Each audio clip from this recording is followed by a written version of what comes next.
Muito bem, vamos lá falar das características do contrato de seguro, que é considerado nominado, pois é descrito expressamente pelo legislador, de tal forma que a lei, além de regulá-lo, atribui um padrão específico.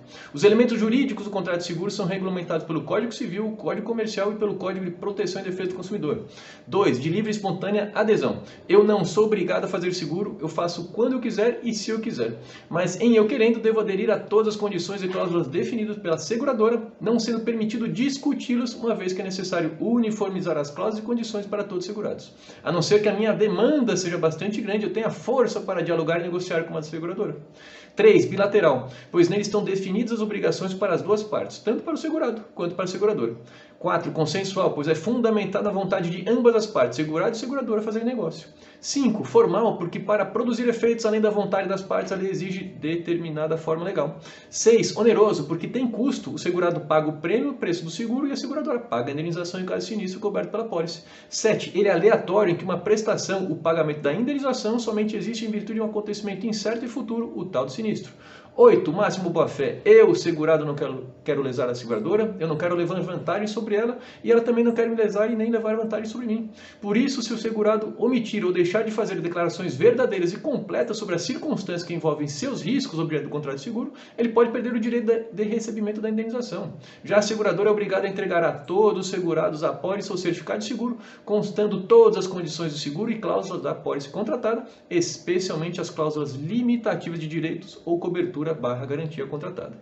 E por falar nisso, aproveitemos para falar dos instrumentos contratuais do seguro. A proposta de seguro é o documento onde o proponente ou cliente registra sua vontade em segurar um objeto ou bem nos mais diferentes riscos. Lembra-se que o contrato de seguro é de adesão? Dizemos então que o cliente é o proponente porque ele está demonstrando a sua vontade de aderir a um seguro através da proposta de seguro. O corretor de seguros transmite ou envia essa proposta para a seguradora, que vai avaliar esse risco de acordo com as informações enviadas por até 15 dias corridos. Ao final dos 15 dias, a seguradora tem que dizer se aceita ou não o risco. Se não formalizar a não aceitação do risco nesse prazo, a lei diz que o risco está automaticamente aceito. Caso a seguradora aceite o risco, ela emite uma apólice e o proponente passa então a ser o segurado desta apólice. A apólice então é o documento que a seguradora emite após a aceitação da cobertura do risco proposto pelo segurado, com base nos dados da proposta de seguro. E o endosso ou aditivo é um instrumento utilizado para efetuar modificações na apólice. Que tipo de modificações? Uma alteração de dados do segurado do risco, uma inclusão ou exclusão de uma cobertura, com ou sem alteração de prêmio, o que pode trazer uma cobrança de prêmio adicional ou mesmo uma restituição ou devolução do prêmio. Exemplo, vendi meu carro e comprei um novo, então preciso avisar a seguradora que o risco do meu seguro auto alterou. Se eu tinha um Corsa 2018 e agora comprei um Porsche Cayenne em 2022, o risco e o prêmio devem mudar, certo? Agora, se mudar apenas de endereço, CEP ou estado civil, talvez, ressalto isso aqui, talvez não haja alteração do prêmio do seguro auto. Tudo bastante simples de entender, certo?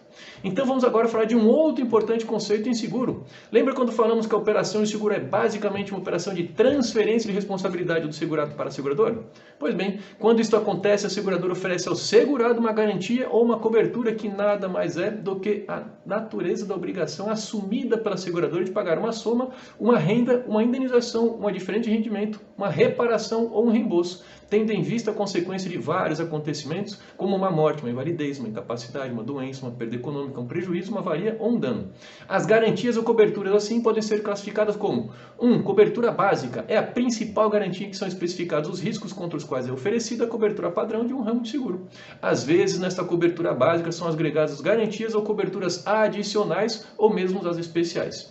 Em um seguro de vida, a cobertura básica é de morte, seja ela uma morte natural ou acidental. Todas as outras coberturas, em regra, são adicionais. Já em um seguro residencial ou empresarial, a cobertura básica é de incêndio, raio e explosão.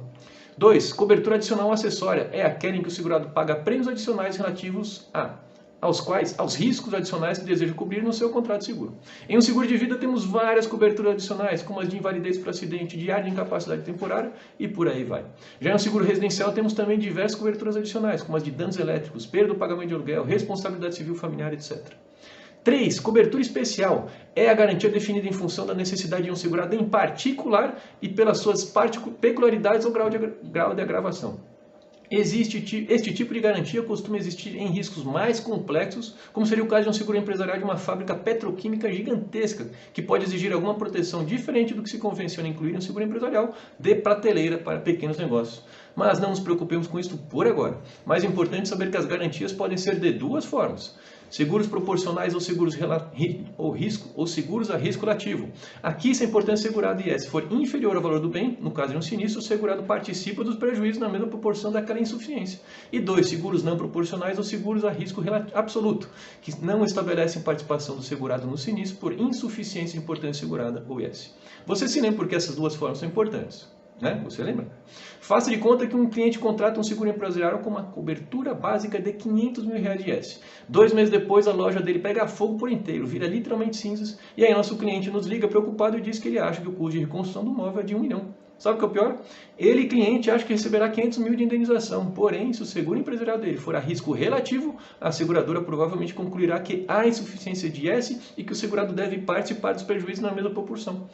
No caso, a insuficiência é de 50%, então a indenização a ser paga pela seguradora será equivalente igualmente reduzida a 50% do IS, ou seja, apenas R$250 mil. Em regra, os seguros residenciais e empresariais de IS menores, como aqui mencionamos neste exemplo, costumam ser a risco absoluto.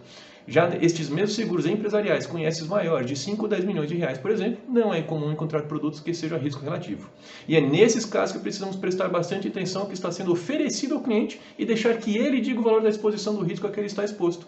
No caso, perguntando qual o valor de reconstrução do imóvel e recomendando que esse seja o valor da IS da cobertura básica, sem mencionar aqui outras avaliações importantes quanto aos valores do conteúdo existente no imóvel e a exposição a outros riscos como os de danos elétricos, roubo, etc. Para finalizar, é legal falarmos dos 3 mecanismos de pulverização de risco. Ao assumir a responsabilidade por um determinado risco, a seguradora pode optar por pulverizar, dividir esse risco com outras seguradoras, diminuindo assim a sua responsabilidade. O cosseguro é a operação em que mais de uma seguradora participa diretamente de uma mesma apólice de um mesmo risco. No cosseguro, cada seguradora é responsável por uma parte ou cota do montante total do seguro. Nesta modalidade, emitida uma única apólice por uma das seguradoras participantes, que é chamada de seguradora líder. A atribuição da seguradora líder é receber a proposta de seguro, emitir a apólice, receber e distribuir o prêmio com as outras seguradoras participantes do seguro e regular e liquidar eventuais sinistros. Já o resseguro é de forma simples o seguro do seguro. Uma seguradora para cobrir os riscos que ela assumiu perante os segurados e que não pode ou não deseja assumir sozinha, faz uso do resseguro, cedendo parte da responsabilidade que assumiu nas apólices de seguro para uma resseguradora. Por fim, a retrocessão é uma operação em que o resseguro repassa ao mercado os excessos de responsabilidade que ultrapassa os limites da sua capacidade de indenizar. De maneira simples, a retrocessão é o resseguro do resseguro. Até que simples de entender, vai? Pois bem, no próximo vídeo entraremos em mais detalhes de algumas definições sobre a operação de seguro. Te vejo lá. Abraços!